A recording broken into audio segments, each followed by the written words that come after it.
Bueno, pues vamos a tener en primer lugar una lectura en el Evangelio de Marcos. Vamos a ir al Evangelio de Marcos y vamos a ser muy concretos. Vamos a leer solamente 4 versículos, los 4 que están en la pantalla.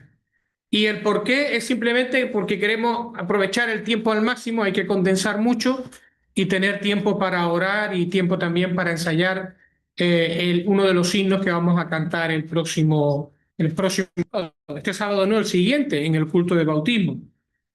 Marcos capítulo 14 y verso 22. Marcos 14 y verso 22. Dice así la palabra del Señor.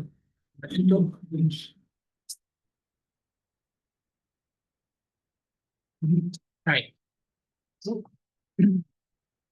Y mientras comían, Jesús, reunido en el aposento alto, y están terminando de comer la Pascua, la fiesta judía, dice que mientras comían, Jesús tomó pan y bendijo, y lo partió, y les dio diciendo, tomad, esto es mi cuerpo. Y tomando la copa y habiendo dado gracia, les dio y bebieron de ella todos. Y les dijo, esto es mi sangre del nuevo pacto que por muchos es derramada. De cierto os digo que no beberé más del fruto de la vid hasta aquel día en que lo beba nuevo en el reino de Dios. Bueno, no podemos hacer resumen de lo que vimos el domingo pasado, pero sí podemos animar a los hermanos que quieran repasarlo, pues a echar mano del vídeo que se comparte a través del canal para recordarlo. Pero dijimos que la Iglesia solamente tiene 2 ordenanzas de parte del Señor, ¿vale? Y esas son el bautismo y la mesa del Señor o el partimiento del pan, la Santa Cena. Esas son las 2 únicas ordenanzas. El Señor Jesucristo durante esta fiesta de la Pascua hizo algo inesperado, y es que sustituyó la fiesta de la Pascua por una nueva fiesta, el partimiento del pan. ¿Por qué? Pues porque el cordero sacrificado en la Pascua era él, y él iba a cumplir con el simbolismo del cordero de la Pascua.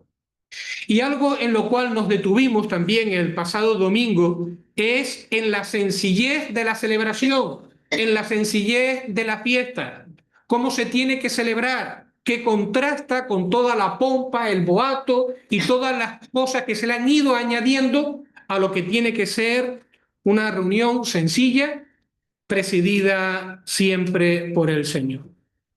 Bueno, pues dicho esto, llegamos ahora o vamos a pararnos en el versículo, bueno, perdón. Dicho esto, vamos a retomar un tema que dejamos un poquito pendiente, ¿verdad? Y es el siguiente, es el que aparece en la pantalla. Cuando el Señor Jesucristo habla del partimiento del pan, tiene aquí unas palabras muy curiosas, porque cuando les entrega el pan para que ellos lo coman, dice aquí que dijo, tomad, esto es mi cuerpo. Y cuando les da la copa, también les dice algo semejante. Esto es mi sangre. Lo hemos escuchado un montón de veces, ¿verdad? Hasta aquellos que han ido a un bautizo, a una boda, a un entierro, si se celebra misa, también lo han escuchado allí, porque también se dice en el ritual católico. Bueno, pues esto es mi cuerpo, esto es mi sangre. Y la gran pregunta es, ¿qué significa esto? Cómo debemos de entender estas palabras?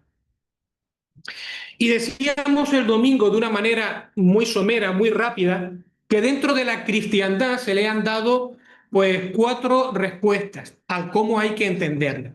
Aquellos que hablan de la transustanciación, aquellos que hablan de la consustanciación, aquellos que hablan de la conmemoración y aquellos que hablan de la presencia real de Cristo.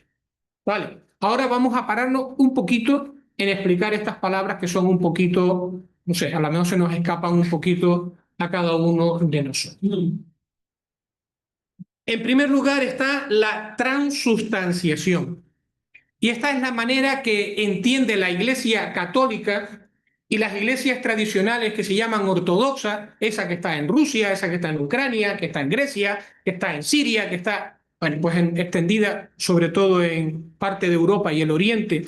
Esta es la manera en que ellos entienden estas palabras. Esto es mi cuerpo, esto es mi sangre. ¿Cómo lo interpretan?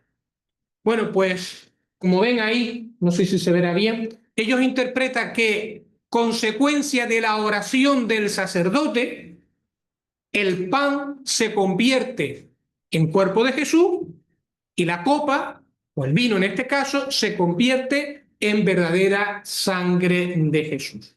Pero claro, como no hay ningún milagro que se vea, ellos dicen, la apariencia permanece, pero la sustancia interiormente ha cambiado.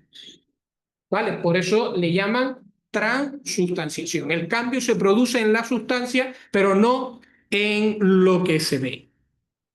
Claro, esto les permite hablar de la misa. Es decir, cada vez que el sacerdote católico romano celebra una misa y de esa manera pues ora por el pan y por la copa, el vino, etcétera, ellos dicen que están repitiendo de una manera incruenta el sacrificio de Cristo o que está actualizando el sacrificio de Cristo, porque aquello es el verdadero cuerpo y la verdadera sangre del Señor. Por lo tanto, esa actualización del sacrificio de Cristo trae perdón de pecados a los allí presentes o a los que participan, o trae bendiciones espirituales, gracias de Dios, a aquellos que participan porque están comiendo el cuerpo y la sangre del Señor. Y algo todavía para mí más terrible o más vergonzoso. Claro, como el pan, en este caso ellos toman una hostia, dice que se ha transformado en el cuerpo literal del Señor, ellos la colocan sobre un recipiente que se vea y se practica lo que se llama la adoración de la hostia. Entonces se está adorando al cuerpo de Cristo, porque el pan, ese pedazo de pan, es cuerpo de Cristo. Bueno, pues esa es la manera que dentro del catolicismo romano se entiende estas palabras del Señor Jesucristo. Después está la posición de Lutero. Lo conocemos, ¿verdad? Porque todos hemos oído hablar de los protestantes. Y eso pasó por culpa de Lutero. Por lo menos eso dicen desde la Iglesia Católica, ¿no? Por culpa de Lutero aparecieron los protestantes. Bueno, pues Lutero evidentemente no estaba de acuerdo con la doctrina católica de la transustanciación. Pero él tampoco estaba dispuesto a abandonar al 100% lo que había heredado, lo que había vivido dentro del catolicismo romano. Así que él empezó a hablar de que realmente, aunque no había cambio de sustancia, el cuerpo y la sangre del Señor sí que estaban presentes en el pan y el vino que estaban allí. No cambiaba la sustancia, aquello seguía siendo pan, aquello seguía siendo vino, pero el cuerpo y la sangre del Señor estaban con, en o bajo el pan y el vino. Es decir, coexisten con los elementos que están allí. Esa era la posición de Lutero. Y ahora llega otro reformador, porque vieron varios que tuvieron un protagonismo importante en aquella época. Lutero fue el primero, pero se fueron sumando otros hombres de Dios, ¿verdad? Eso no lo podemos negar, que se llamó Zwingli. Y él, evidentemente, no estaba de acuerdo con la teología romana, pero tampoco estaba de acuerdo con Lutero y con aquello de la consubstanciación. Y este decía o defendía que el pan y el vino son simplemente símbolos, símbolos que representan o que recuerdan la obra del Señor Jesucristo. Que si bien es cierto que cuando participamos de ello, de alguna manera actualizamos o revivimos lo que el Señor hizo, ¿vale? Pero siguen siendo pan y siguen siendo vino. Ni siquiera el cuerpo del Señor o la sangre del Señor está coexistiendo con ellos. Después llegó Calvino. ¿Y qué es lo que ocurre? Bueno, pues que Lutero y Zwinglio tuvieron un encuentro en el año 1529. en Marburgo. Y en el encuentro ellos intentaron acercar posiciones sobre diferentes puntos que tenían que ver con la reforma. Y efectivamente alcanzaron muchos acuerdos o se acercaron en muchas cosas que cada uno veía de una manera y tal. Pues en ese sentido pues estuvo bien. Pero cuando llegan al tema del partimiento del pan y qué significa esto es mi cuerpo, esto es mi sangre, ahí las posiciones se tensaron. Porque Zwinglio siguió en su postura, esto es un memorial, pero Lutero decía, no, ahí está presente el cuerpo y la sangre de Jesús, aunque no cambie la sustancia.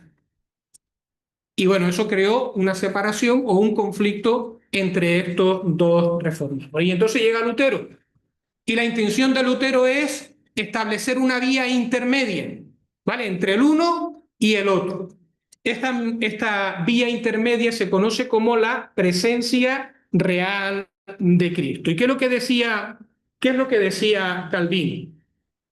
El cuerpo del Señor está en el cielo, pero cuando una persona bebe o come o bebe con fe, tanto del pan como del vino, eso hace que se convierta de una manera real para sí mismo aquello en el cuerpo y en la sangre del Señor. Es decir, el Espíritu Santo lo hace real en aquella persona que participa del pan y del vino. Y estas son las cuatro grandes posiciones. Ahora, al final, tanto la postura de Lutero como la postura de Calvino tienen un punto en común. Y es que al final, cuando tú participas del pan y del vino, de alguna manera, como son el cuerpo, terminan siendo el cuerpo y la sangre de Jesús, estás atrayendo algún tipo de bendición espiritual o de gracia para tu vida. Y en eso se parece también a la Iglesia Católica Romana, aunque no digan que hablen de transustanciación, pero al final la idea esa persiste, ¿verdad? Hay una bendición espiritual que por gracia se comunica a aquellas personas que toman el pan y que toman el vino. Eso es al final un poquito un resumen de todo. Lo decíamos el pasado domingo y lo volvemos a decir ahora. ¿Cuál es nuestra posición o nuestra manera de entender este tema? Nosotros no nos adherimos a la postura de ningún hombre, aunque podamos sentir simpatía o estemos de acuerdo con lo que alguna persona haya dicho en algún momento. En este caso podemos sentir atracción o podemos decir, oye, pues Zwinglio parece que tenía más razón, pero Zwinglio era un hombre. Y aunque en esta posición, en este tema, pues lo desarrolló de una manera cercana a lo que nosotros entendemos, sin embargo, él empezó defendiendo el bautismo de adultos y terminó negándolo porque ponía en peligro el concepto que él tenía de iglesia y siendo intolerante con aquellos que bautizaban a los adultos y volvió al bautismo de niños. Entonces, los hombres, no. Si lo que está de acuerdo con la palabra de Dios está de acuerdo, bien, pero lo que tenemos que seguir no es a los hombres, ni tampoco las doctrinas de los hombres. A quien tenemos que seguir es al Señor Jesucristo, y lo que tenemos que seguir es lo que Él revela en su palabra. Nosotros entendemos que el pan y el vino que partimos y de la copa de la cual bebemos cada domingo en la mañana es un memorial. Es un memorial. Tanto el pan como el vino tienen un valor simbólico, representan o nos hablan de el sacrificio de Cristo en sus diferentes vertientes. Y esto no porque nos resulte más simpático uno u otro, sino porque es lo que entendemos a la luz de cotejar lo que es la enseñanza general de la palabra de Dios. Por ejemplo, yo tengo aquí hasta 7, 8 puntos diferentes, pero lo vamos a resumir bastante. En primer lugar, esto es mi cuerpo, esto es mi sangre. Una de las cosas que nosotros tenemos que tener presente es que el verbo ser no se utiliza siempre para identificar algo, ¿vale? Este hombre es fuerte, esta mujer es cariñosa, está identificando, ¿verdad? Esta pared es blanca, sino que a veces el verbo ser también se utiliza con un sentido representativo o simbólico. Y un ejemplo claro está en Mateo capítulo 13 y versículo 38. No lo vamos a buscar, pero ustedes lo pueden mirar, ¿vale? Allí se dice que el campo es el mundo. Está hablando de un campo de trigo, es una parábola. Y entonces cuando el Señor tiene que explicar la parábola, dice, el campo es el mundo. ¿Qué significa? Que el mundo como sociedad, con sus conceptos, con sus ideas, con su gente, es un campo de trigo. Evidentemente no. Lo que está diciendo es el campo representa un campo, perdón, el campo de trigo representa al mundo. Entonces, en este caso vemos con claridad que el verbo tiene un sentido simbólico o se está utilizando para representar algo. No es literal. Tampoco en Apocalipsis capítulo 1 y versículo 20, donde allí se habla que las 7 estrellas son los 7 ángeles. ¿Qué pasa? ¿Que las estrellas son ángeles? No, representan ángeles, que a su vez se identifican con las iglesias. Los candeleros son 7 iglesias. ¿Qué pasa? ¿Que la iglesia es un candelero físico? Evidentemente no, pero sí hace esa función, entonces es representativo, ¿verdad? Es como un candelero. Entonces, tenemos que tener presente ese uso del verbo ser a lo largo del Nuevo Testamento o a lo largo de la Biblia. En segundo lugar, tenemos que Jesús usó de esa manera el verbo ser para aplicarlo a su persona. Él habló de sí mismo en estos términos. ¿Saben de qué casos estamos hablando? Son muy bonitos, son muy bonitos. Miren, Jesús dijo, Juan 8:12, yo soy la luz del mundo. ¿Es el Señor Jesucristo una bombilla? A lo mejor es un faro, un foco grande. Es un, no sé, cualquier otra fuente de luz. Evidentemente no. Es un lenguaje metafórico, se está comparando con. ¿Y qué es lo que está transmitiendo? Algo muy bonito, algo muy hermoso. Está hablando de que este mundo vive en oscuridad moral, vive en oscuridad espiritual, vive sumido en oscuridad a causa de la tiranía del demonio, a causa de la tiranía del diablo. Y no solamente que este mundo vive en oscuridad moral o en oscuridad espiritual, sino que muchas veces los corazones de las personas se ven negros y se ven en oscuridad.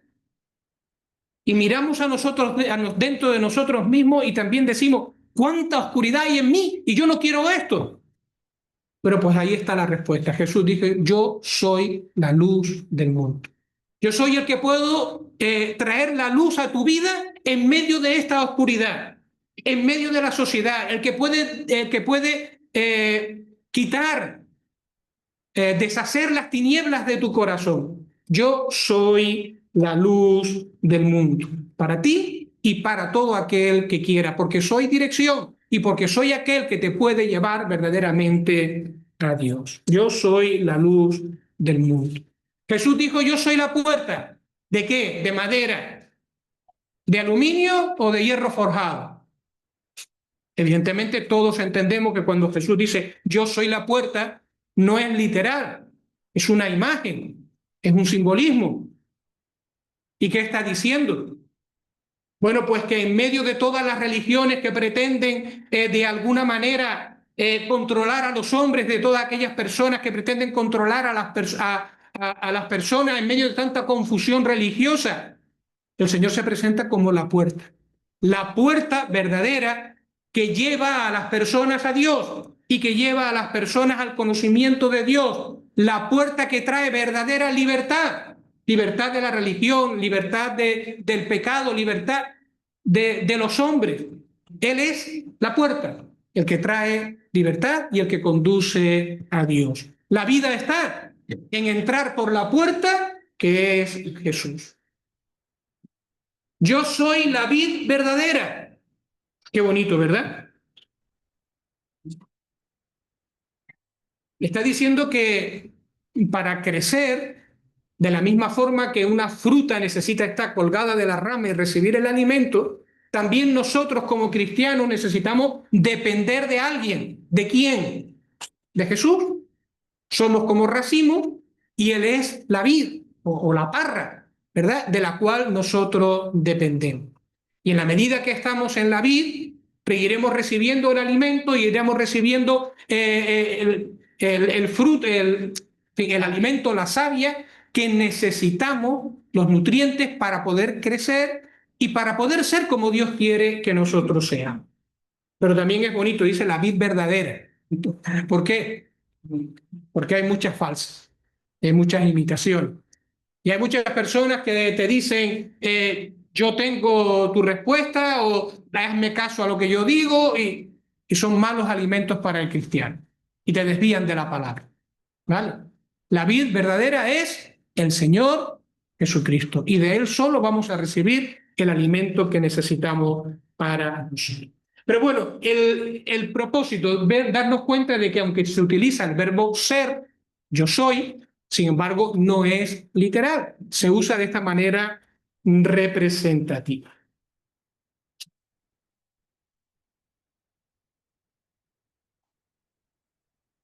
Primero Jesús y después Pablo dijeron que ese memorial donde Jesús dice, o esa escena donde Jesús dice, yo soy, esto es mi cuerpo o esto es mi sangre, es un memorial. Un memorial es un recuerdo. Y un recuerdo, en este caso, la palabra parece que implica un recuerdo vivido, es decir, un medio para recordar de una manera interior una experiencia, algo realmente importante, traerlo a la memoria, volverlo a vivir de alguna manera. Y eso lo dijo Jesús primero y después el apóstol Pablo. Primera de Corintios 11, creo que todos lo conocemos porque lo leemos cada domingo en la mañana, o muchos domingos. Pero Lucas capítulo 22, Mateo capítulo 22 y verso 19, cuando el Señor Jesucristo está hablando del partimiento del pan, está sustituyendo la Pascua por esta nueva fiesta. Y entonces en el verso 19, Lucas está describiendo la escena y usa las siguientes palabras. Jesús tomó el pan y dio gracias. Y lo partió y les dio diciendo, esto es mi cuerpo que por vosotros es dado.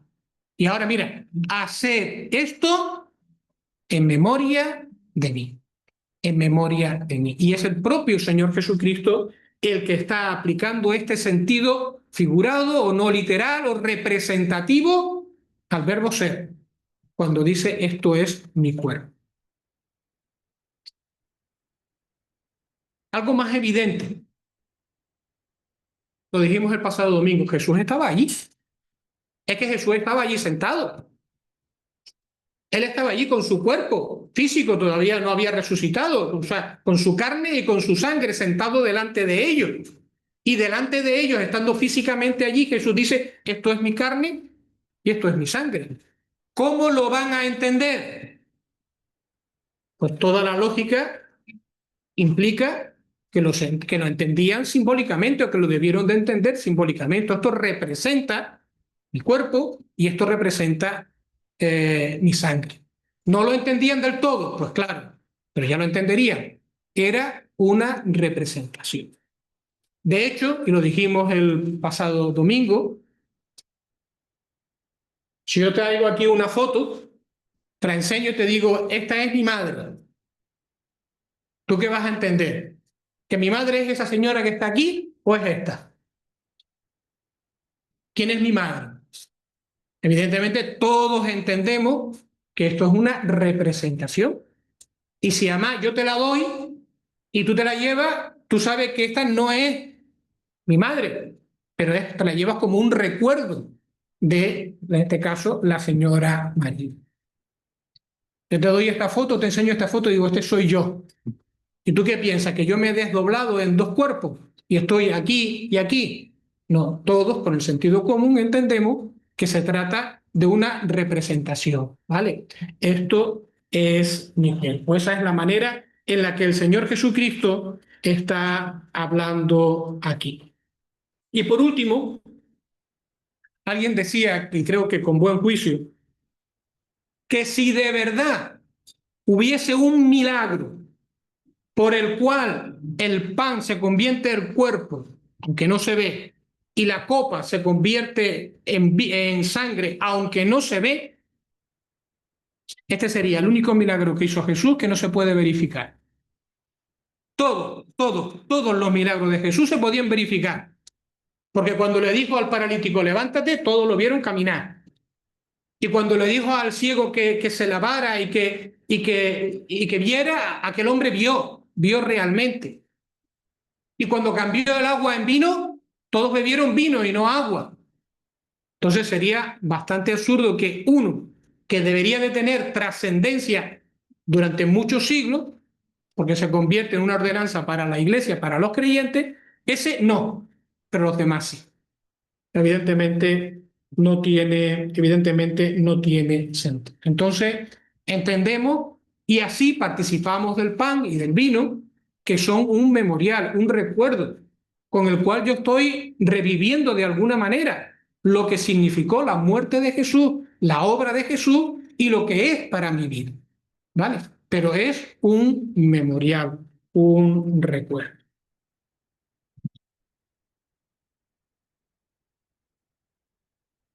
Bueno, pues ahora sí, ahora llegamos al versículo 24. Miren qué versículo tan interesante. Y les dijo, esto es mi sangre del nuevo pacto que por muchos es derramada. Marcos 14, 24. Esto es mi sangre del nuevo pacto que por mucho es derramada. Hace un par de domingos algo dijimos acerca del alcance de este versículo. Pero aquí hay cosas verdaderamente profundas, verdaderamente hermosas. En primer lugar, este versículo o estas palabras que acabamos de leer, o en estas palabras, Jesús está explicando el significado de su muerte y el alcance de su muerte. ¿Por qué decimos esto? ¿O por qué es importante? Pues porque ya hemos escuchado cómo muchas veces se tergiversa y cada uno le da rienda a la imaginación y cada uno hace la interpretación que más le gusta de lo que significó la muerte de Jesús. Era un pobre mártir y es el ejemplo de un mártir entregado por la verdad. Los hombres no lo entendieron y lo mataron, nosotros tenemos que hacer lo contrario. Jesús es un ejemplo de moral y lo mismo que él se dejó matar, nosotros tenemos que ser buenos con los demás. No, no. Aquí el Señor Jesucristo está diciendo claramente qué significa esa muerte que él iba a padecer horas después, solamente horas después. Esto es mi sangre que por mucho es derramada. Eso es lo que dice. Esto es mi sangre que por muchos es derramada. Está hablando de su muerte como sangre derramada. Está utilizando el lenguaje del sacrificio y está expresando que su muerte es un sacrificio voluntario por el pecado, a la manera de los sacrificios que se celebraban en el templo, un sacrificio por el pecado. Pero además, no solamente es un sacrificio por el pecado, es sangre derramada por muchos. Y ese por significa en lugar de o a favor de. Mi muerte, mi sacrificio por el pecado se realiza en favor de o en lugar de. Y tiene, por lo tanto, un valor sustitutorio. Está ocupando o es para ocupar el lugar de otra persona. Dicho en otras palabras, El Señor Jesucristo murió en la cruz para satisfacer todas las demandas de la justicia de Dios, de la santidad de Dios. Dios demandaba la muerte del pecador a causa de nuestros pecados y el Señor Jesucristo fue a la cruz para cumplir con las santas demandas de la justicia de Dios. Él fue un sacrificio por el pecado. Pero también es cierto de que junto con ese sacrificio que Él fue por el pecado, su intención era proveer un sustituto para la persona que arrepentida fuera a Dios. De tal manera que si una persona se da cuenta de sus pecados, se da cuenta de su condición, se da cuenta de que necesita, o sea, necesita no, que merece el castigo de parte de Dios, ese sacrificio de Cristo en la cruz se convierte en tu juicio. Y entonces el Señor Jesucristo te dice, ese fue tu juicio, yo morí por ti, tú ahora eres libre. Y ahora puedes tener el perdón de Dios y puedes tener la vida eterna. Eso es lo que está diciendo aquí con estas frases, con estas palabras. Esto es mi sangre del nuevo pacto que por muchos es derramada. Y a mí me gusta esta expresión por muchos, porque nos está recordando algo hermoso. Y es que la provisión de Dios para la salvación del hombre es abundante. Yo no me tengo que preguntar, ¿podré yo salvarme? ¿Habrá sacrificio de Cristo a mi favor para que yo también pueda ver el perdón de mis pecados? Y la respuesta es por mucho. ¿Por cuánto? Por mucho. Y muchos son muchos, quiere decir que es una provisión ilimitada. ¿Cuántos lo necesitan? ¿Cuántos quieren? ¿Cuántos se dan cuenta de que tienen necesidad de Cristo para suplir? Pues ahí hay provisión para ti, siempre y cuando te arrepientas de tus pecados y mires a Jesucristo como tu único y suficiente Salvador. Esto es mi sangre que por muchos es derramada, pero también dice algo muy bonito. Dice, es mi sangre del nuevo pacto que por muchos es derramada. Y ahora esto nos mete en otro campo realmente hermoso, o en una parte realmente hermosa.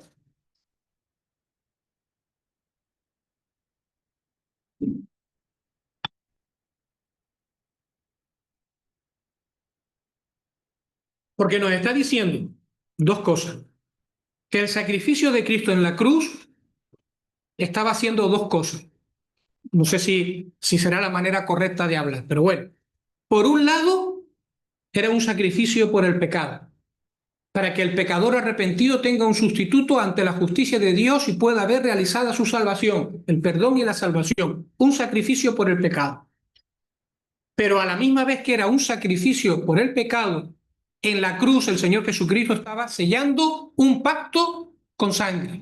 O Dios estaba haciendo un pacto en favor del hombre y sellándolo con la sangre de su Hijo, el Señor Jesucristo. ¿Por qué con sangre? Porque los pactos en la antigüedad se sellaban o se ratificaban con sangre.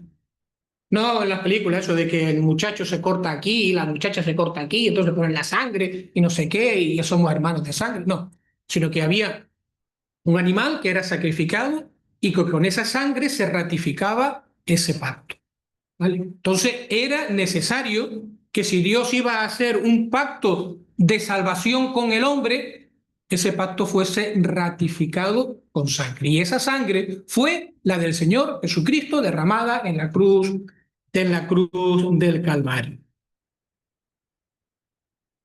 Y ahora, si Dios sella ese pacto con la sangre de su Hijo, el sacrificio es su Hijo, el pacto está sellado con la sangre del Hijo. ¿Pueden ustedes imaginar la importancia que tiene para Dios ese pacto hecho en la cruz del Calvario?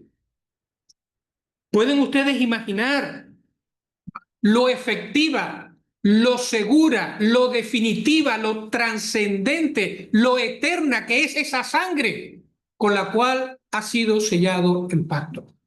Es para siempre, porque es la sangre del Hijo, es la sangre de su Hijo. el valor es infinito delante de Dios. No quiero leer muchos textos porque voy un poquito contra reloj, pero por ejemplo, Hebreos capítulo 9 y versículo 14. Hebreos capítulo 9 y el versículo 14.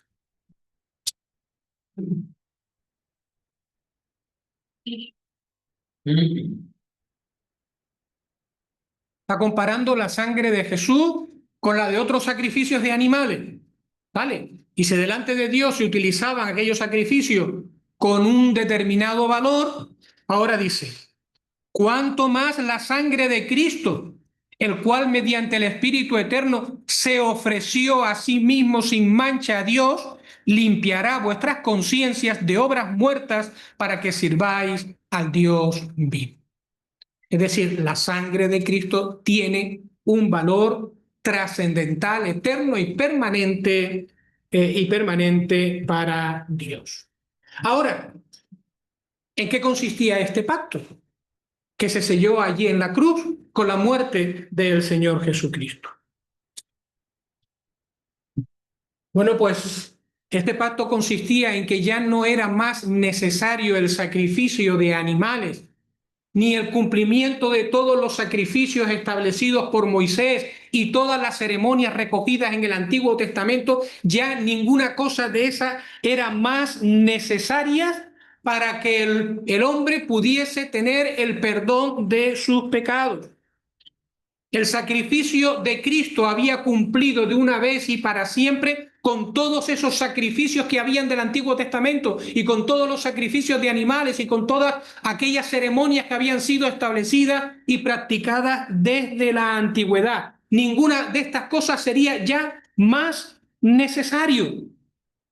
Él, por su sacrificio, con su muerte, iba a traer perdón permanente y eterno para todas las personas que se acerquen a Dios por medio del Hijo, por medio de Jesucristo. Hebreos capítulo 7 y versículo 22. Hebreos capítulo 7 y verso 22.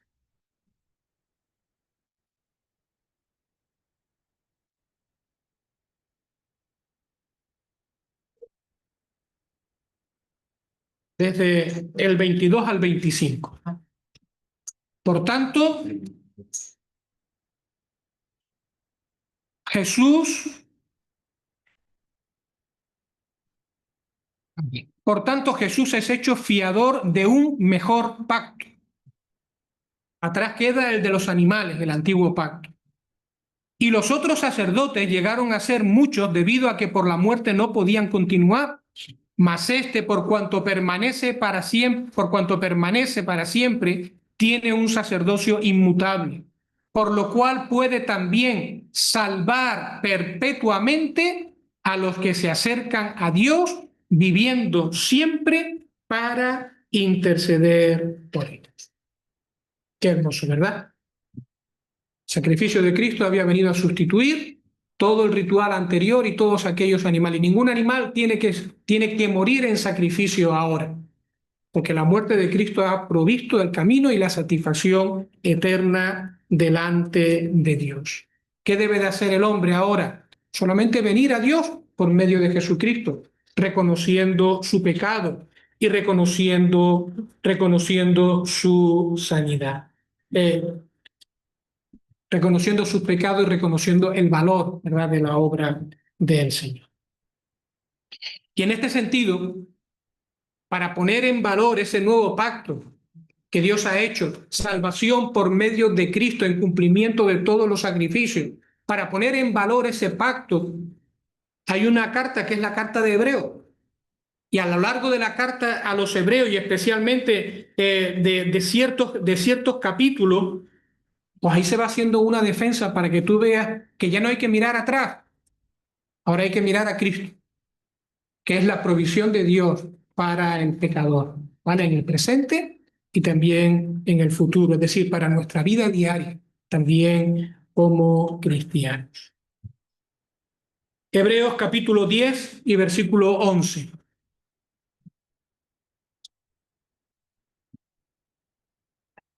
Del 11 al 14.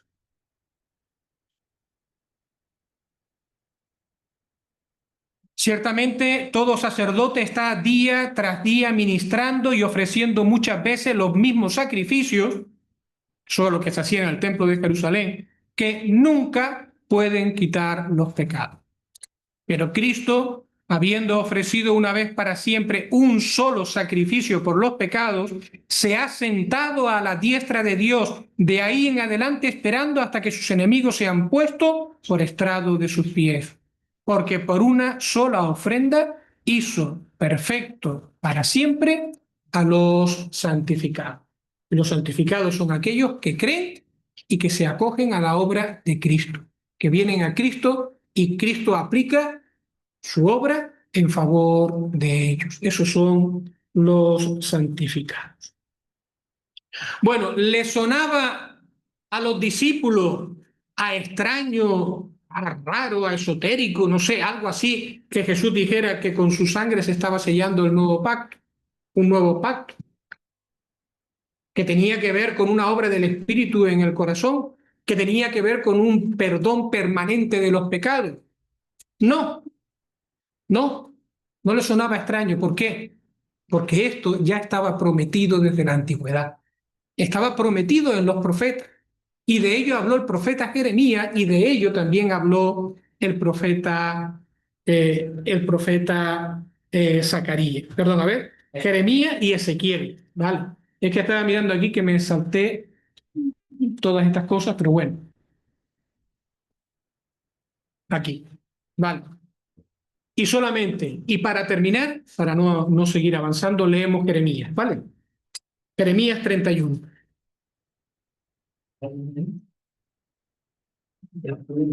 Jeremías capítulo 31.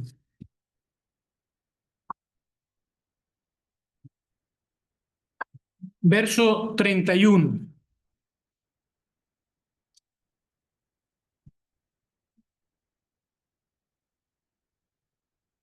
Que aquí vienen días, dice Jehová, en los cuales haré un nuevo pacto, ¿vale? Un nuevo pacto con la casa de Israel y con la casa de Judá. No como el pacto que hice con sus padres el día que tomé su mano para sacarlos de la tierra de Egipto, porque ellos invalidaron mi pacto, aunque fui yo un marido para ellos, dice Jehová.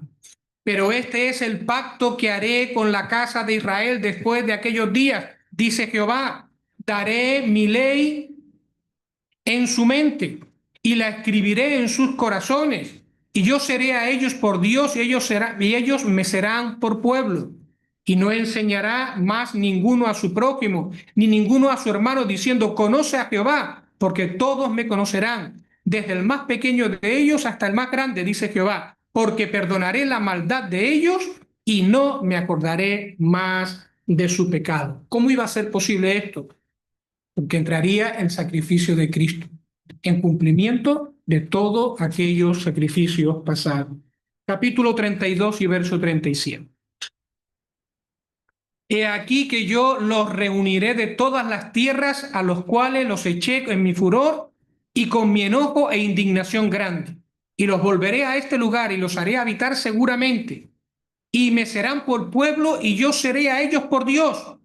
Y les daré un corazón y un camino para que me teman perpetuamente, para que tengan bien ellos y sus hijos después de ellos.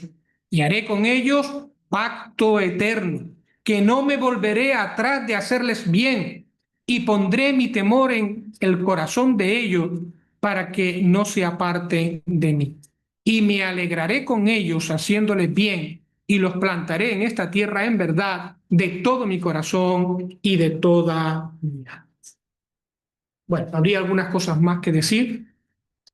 Por ejemplo, y esto ya lo vimos cuando estudiamos el libro de escatología acerca de la profecía, cómo este pacto tiene que ver con Israel y tiene que ver con las cosas que se van a suceder cuando el Señor venga a reinar en virtud de este sacrificio, pero que en el presente esas condiciones espirituales del pacto ya se aplican a la iglesia y se aplican a nosotros.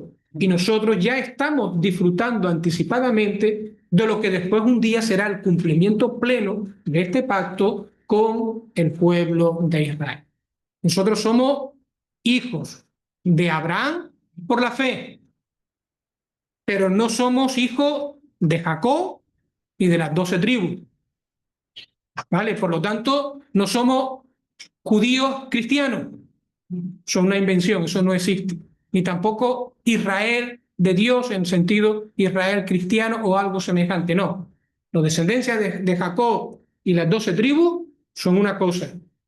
Y nosotros somos hijos de Abraham por medio de la fe. Y por lo tanto participamos de todas estas bendiciones que Dios tiene para aquellos que por la fe se llegan a Dios por medio del Señor Jesucristo. Pues que el Señor bendiga su palabra en nuestros corazones. Josué, tenemos 5 minutitos para repasar el himno. Es lo que vamos a hacer, ¿no? Y después dedicamos un tiempo, pero mejor un poquito más generoso para la oración. Que el Señor bendiga la palabra, hermano. Amén.